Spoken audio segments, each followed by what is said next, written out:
Hello friends, welcome to my channel Shalini vacancy portal. देखिए, आज हम लोग इस वीडियो में बात करेंगे यूपी ट्रिपल एससी पैट 2026 के विषय में हम लोग बात करेंगे। इसमें मैं आपको इसके सिलेबस के विषय में बताऊंगा कि आखिर आपको क्या पढ़ना है और कितना पढ़ना है, ये भी मैं आपको बताऊंगा। एक देखिए स्ट्रेटजी होती है, एक स्मार्ट स्ट्रेटजी होती है, तो आप कैसे पढ़ना चाहेंगे ये आपके ऊपर डिसाइड करता है। तो मैं आज जो बताऊंगा आपको वो एक स्मार्ट स्ट्रेटजी बताऊंगा कि कैसे आप इस सिलेबस को कवर करके अपने पेट का एग्जाम क्वालिफाई कर सकते हैं। ध्यान रखिएगा, ये जो सिलेबस है, देखिए जो ओल्ड स्टूडेंट होंगे, जो काफी दिन से आपके पेट का एग्जाम दे रहे होंगे, तो वो ये वीडियो स्किप कर सकते हैं। उनको तो जानकारी होगी कि क्या सिलेबस है क्या नहीं है, लेकिन फिर भी अगर उनका पेट का एग्जाम नहीं निकल रहा है, क्यों नहीं निकल रहा है, कितना पढ़ना है, ये समस्त चीजें मैं आपको इस वीडियो में बताऊंगा। तो आपका भी यहां पर बने रहना नितांत आवश्यक है, ये ध्यान रखिएगा। तो आइए चलिए बात करते हैं कि आखिर पेट का जो सिलेबस है वो क्या है। चलिए देखते हैं। देखिए, ये सिलेबस के विषय में जानने से पहले जो बेसिक जानकारी है वो आपको जानना बेहद जरूरी है। क्या जानकारी है? देखिए, प्रारंभिक अर्हता परीक्षा, पेट का मतलब क्या होता है? प्रारंभिक अर्हता परीक्षा होता है, और ये क्वालिफाई जब आप करेंगे तो ही आप अन्य एग्जाम में बैठ पाएंगे। तो ये आपके लिए मैंडेटरी है कि आप पेट का पहले एग्जाम दें। और जब आप पेट का एग्जाम देते हैं तो कितने दिन के लिए ये वैलिड होता है? तो ध्यान रखिएगा, ये 3 साल तक के लिए वैलिड होता है। अब इसमें काम की बात क्या है आपका, परीक्षा जो है वो कितने अंक की होगी? तो ये 100 मार्क्स का आपका पेपर रहने वाला है। 100 आपके बहुविकल्पी प्रश्न पूछे जाएंगे, 100 बहुविकल्पी प्रश्न होंगे, मतलब क्वेश्चन दिया रहेगा, 4 ऑप्शन दिए रहेंगे, उसमें से आपको कोई आंसर आपका गोला भरना होगा। ठीक है, फिर समय जो है वो 2 घंटे का है, ध्यान रखिएगा। और सबसे बड़ी बात ये देखिए, ये रेड अलर्ट है आपके लिए, यहां पे नेगेटिव मार्किंग का भी प्रावधान किया गया है, अर्थात कि 1/4 आपके जो नंबर है वो कट जाएंगे। ठीक है, ये ध्यान रखिएगा, मतलब प्रत्येक गलत उत्तर पर ये आपका 1/4 या 0.25 आपका नंबर यहां से कट जाएगा। तो इस बात का विशेष आप ध्यान रखिएगा जब आप प्रश्न पत्र को सॉल्व कर रहे होंगे। ठीक है, आइए चलिए नेक्स्ट आते हैं, अब अपने सिलेबस पे आते हैं। देखिए, परीक्षा का विस्तृत विषयवार सिलेबस आपका क्या है, एक एक हम क्रम वाइज आपको बताते जाएंगे कि फला में ये सब्जेक्ट है तो आपका कितने नंबर का है, उसमें क्या क्या पढ़ना है, क्या सभी चीजें पढ़नी है, वो सब हम आपको इसमें बताएंगे। ठीक है, तो आप लोग कृपया करके कुछ देर के लिए आप लोग वीडियो पे बने रहिए। ठीक है, चलिए, भारतीय इतिहास, इंडियन हिस्ट्री, ये कितने मार्क्स का आता है? ये 5 मार्क्स का आता है, ध्यान रखिएगा। इसमें क्या पढ़ना है आपको? सिंधु घाटी सभ्यता, वैदिक संस्कृति, बौद्ध धर्म, मतलब गौतम बुद्ध की जो जीवनी है, शिक्षाएं हैं, उनके विषय पढ़ना है। जैन धर्म, ये किससे संबंधित है? महावीर से संबंधित है। इसमें क्या है? इनकी भी जीवनी एवं शिक्षाएं, मतलब पूरा इनका जीवन यापन से लेते हुए हर चीज, यहाँ मरण तक पूरी चीजें आपको पढ़नी है, चाहे बौद्ध धर्म हो गए चाहे जैन धर्म हो गए। ठीक है, उसके बाद मौर्य वंश पढ़ना है, मतलब सम्राट अशोक इसमें खासकर है, और गुप्त वंश, इसमें समुद्रगुप्त, चंद्रगुप्त द्वितीय, इनके संबंध में, इन लोगों के संबंध में यहाँ पे पढ़ना है। फिर हर्षवर्धन, राजपूत काल, सल्तनत काल, मुगल साम्राज्य, मराठा, ये हो जाएंगे। फिर नेक्स्ट आपका ब्रिटिश राज का अभ्युदय एवं प्रथम स्वतंत्रता संग्राम पढ़ना है। एंड लास्ट में इसमें ब्रिटिश राज का सामाजिक आर्थिक प्रभाव, ये भी आपका इसमें पढ़ना होगा। तो टोटल मार्क्स कितने हो जाएंगे आपके? 5 मार्क्स, 5 अंक का ये आपका हिस्ट्री आएगा। अब प्रश्न उठता है, क्या सभी हमें पढ़ना है? नहीं। अब देखिए, यहीं पर अब आपका स्मार्ट स्ट्रेटजी यहां पर लागू होगा। क्या? आपको जो मोस्ट इंपॉर्टेंट है वो आपको सिंधु घाटी सभ्यता पढ़ना है, वैदिक संस्कृति पढ़ना है, बौद्ध धर्म पढ़ना है, जैन धर्म पढ़ना है, मौर्य वंश पढ़ना है, गुप्त वंश पढ़ना है। ये मोस्ट इंपॉर्टेंट है, इनको आप छोड़ ही नहीं सकते हैं। इसके बाद जो है एक आध 2 नंबर यहां से एक आध नंबर आ सकते हैं, लेकिन ये आपके लिए वेरी वेरी इंपॉर्टेंट है, ये पढ़ के ही जाना है आपको, ये ध्यान रखिएगा। यहां से 100% है कि आपका क्वेश्चन आएगा ही आएगा। ये एकदम बढ़िया वाले क्वेश्चन है आपके एग्जामिनर के, तो ये आपको पहले पढ़ लेना है। ठीक है, तो पहले आप ये खत्म कर लीजिएगा। देखिए, जब आप पढ़ने बैठ रहे हैं तो अगर आप सब एक लाइन से पढ़ना स्टार्ट कर देंगे ना तो ज्यादा आपको समझ में नहीं आएगा। तो पहले ऐसे पॉइंट पढ़ लीजिए जो मोस्ट इंपॉर्टेंट है, जो एग्जामिनर की नजर में रहते हैं, जो क्वेश्चन वहां से जहां से क्वेश्चन पूछा जा रहा है वहीं से आप उस क्वेश्चन को, उस पैटर्न को, उस सिलेबस को तैयार कर लीजिए पहले, ठीक है, ये समझिएगा। इसके बाद अगर टाइम मिल रहा है, आपको लग रहा है कि नहीं इतना पर्याप्त नहीं है, फिर ये भी एक नजर में आप पढ़ सकते हैं, लेकिन यहां तक जो हमने बताया ये वेरी वेरी इंपॉर्टेंट है, इसको आप नहीं छोड़ेंगे। ठीक, नेक्स्ट आइए, नेक्स्ट आते हैं।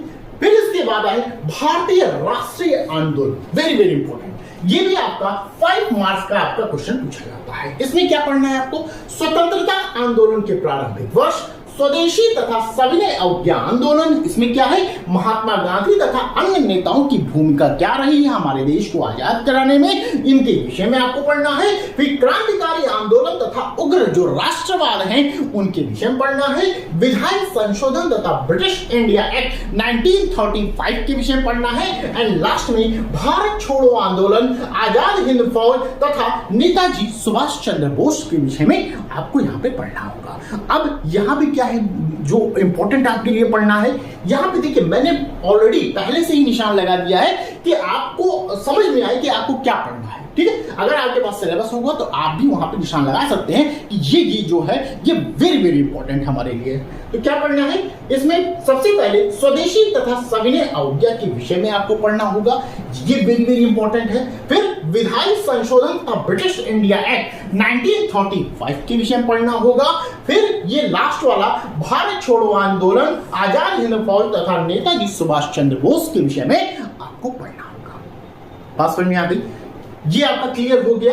ठीक है, पहले ये खत्म करिएगा, उसके बाद ये लोगों को पढ़िएगा, क्योंकि एग्जामिनर का जो क्वेश्चन बनता है वो यहीं से बनता है जो मैंने यहां पर टिक किया है। ठीक है, आइए अब आते हैं ज्योग्राफी पे। ज्योग्राफी कितने मार्क्स का है? ये भी आपका 5 मार्क्स का आपका ज्योग्राफी पूछा जाता है। क्या पूछा जाता है इसमें?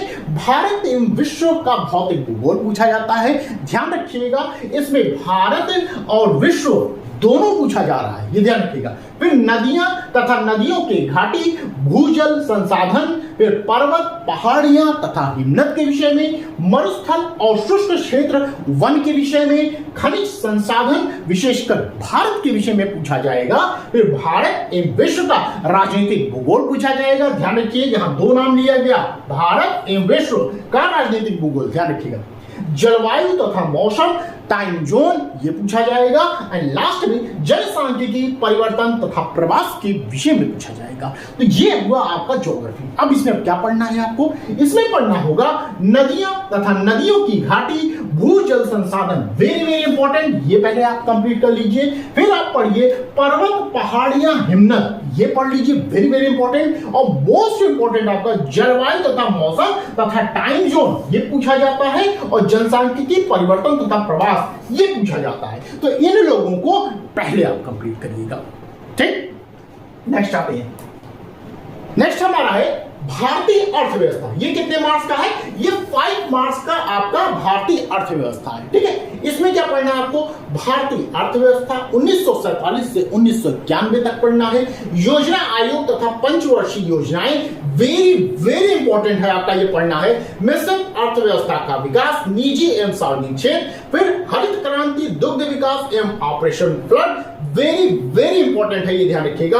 बैंकों का राष्ट्रीयकरण तथा सुधार, वर्ष 2014 के पश्चात आर्थिक सुधार, मतलब कृषि, ढांचागत, श्रम सुधार, ये पढ़ना है। फिर आर्थिक सुधार एवं जीएसटी, वेरी वेरी इंपॉर्टेंट। इसमें सबसे पहले आप क्या कंप्लीट करेंगे? पंचवर्षीय योजना और योजना आयोग के विषय में पढ़िएगा, वेरी वेरी इंपॉर्टेंट है, ये मत छोड़िएगा।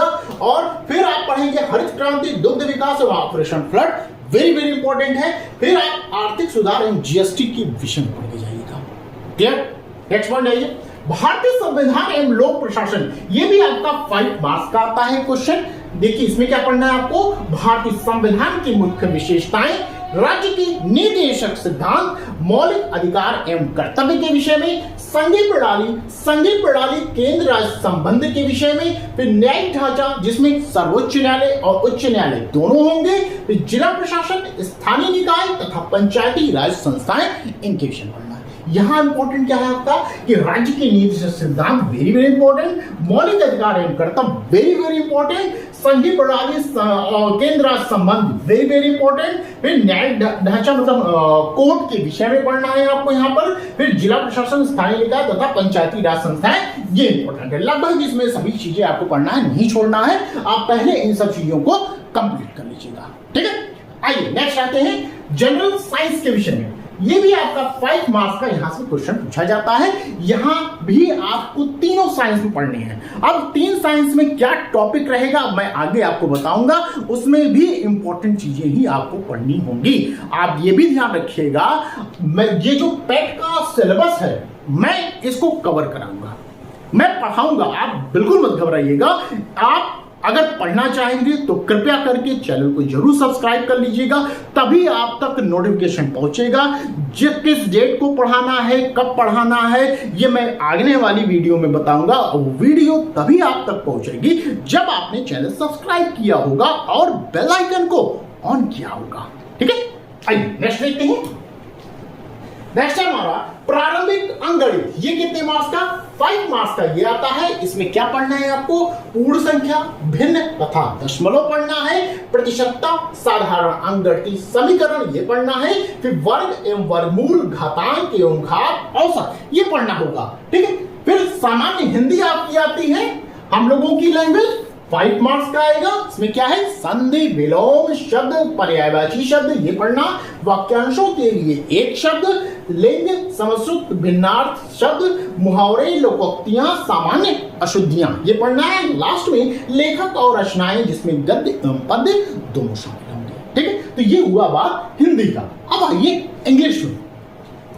5 मार्क्स का ये इंग्लिश है। इसमें अंग्रेजी व्याकरण अर्थात इंग्लिश जो ग्रामर होते हैं इसके विषय पढ़ना, मतलब noun, pronoun, parts of speech ये सब चीजें आपको यहाँ पर पढ़ना होगा। फिर अपठित गद्यांश पर आधारित जो प्रश्न होंगे इनको भी आपको यहाँ पर देखना होगा। आइए नेक्स्ट पॉइंट आते हैं। नेक्स्ट हमारा है लॉजिकल रीजनिंग के विषय में पढ़ना है। ये भी आपका 5 मार्क्स का आता है। इसमें क्या पढ़ना है आपको? बृहत एवं लघु, क्रम एवं रैंकिंग पढ़ना है, रिलेशंस पढ़ना होगा, समूह से भिन्न को अलग करने के विषय पढ़ना है, कैलेंडर एवं घड़ी, कारण और प्रभाव, कोडिंग, डिकोडिंग, संख्या और अक्षर इसके विषय में पढ़ना है। फिर है निगमनात्मक तर्क के विषय में पढ़ना है। ये आपका हो गया रीजनिंग के विषय में, ठीक है। फिर इसके बाद आएंगे current affairs, very very important. ये 10 मार्क्स का है, ये ध्यान रखिएगा। अभी तक हम लोगों ने 5 मार्क्स देखा, अब क्या है यहां से 10 मार्क्स का आता है। तो करंट अफेयर आपके लिए वेरी वेरी इंपॉर्टेंट हो जाता है। करंट अफेयर के लिए आप कोई मैगजीन उठा लीजिए, ठीक है, जो मंथली आती है। फिर आप एक काम करिएगा, जो 6 महीने की आती है, घटनासार आती है, या कोई भी आप जो 6 महीने की आती है, फिर 1 साल की वर्ष की आती है, आप उसको भी ले सकते हैं। फिर बात समझ आ गई। आइए इसमें क्या पढ़ना है? भारतीय एवं वैश्विक समसामयिकी के विषय में आपको यहाँ पर पढ़ना होता है।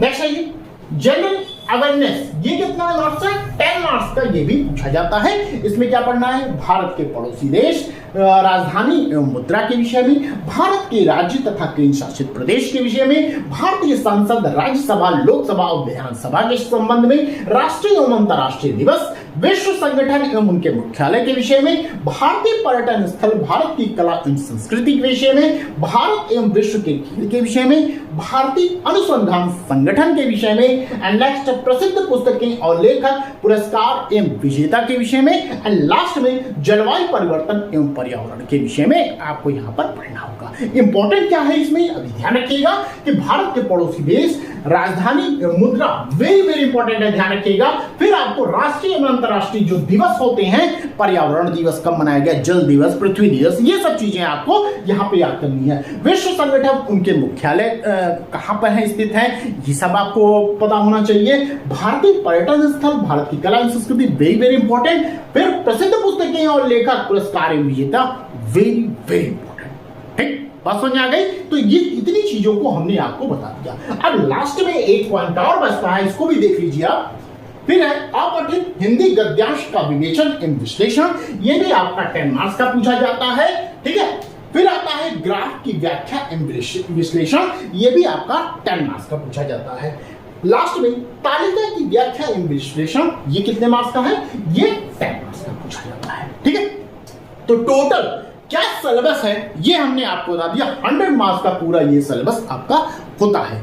तो इस तरह आई होप आपको ये पूरी चीजें समझ में आई होंगी कि आखिर पेट में सिलेबस क्या है और किस क्षेत्र से मुझे ज्यादा मेहनत करनी है, कहां पे मुझे ज्यादा फोकस करना है, पूरी चीजों को न पढ़ते हुए कहां कहां हमें फोकस करना है, कहां कितना पढ़ना होगा। ठीक है, तो वीडियो पसंद आई हो तो कृपया करके वीडियो को लाइक कर दीजिएगा, शेयर कर दीजिएगा। चैनल पर नए हैं तो चैनल को सब्सक्राइब करना बिल्कुल ना भूलिएगा, क्योंकि आने वाले समय में मैं ऐसी ही वीडियो लाता रहूंगा और क्लास के विषय में जब भी मैं मुझे बताना होगा तो वो आप तक सूचना तभी पहुंचेगी जब आप चैनल सब्सक्राइब किए हो और बेल आइकन को ऑन किए हो। तो बस आज के लिए इतना है, फिर मिलते हैं नेक्स्ट वीडियो में। Thank you.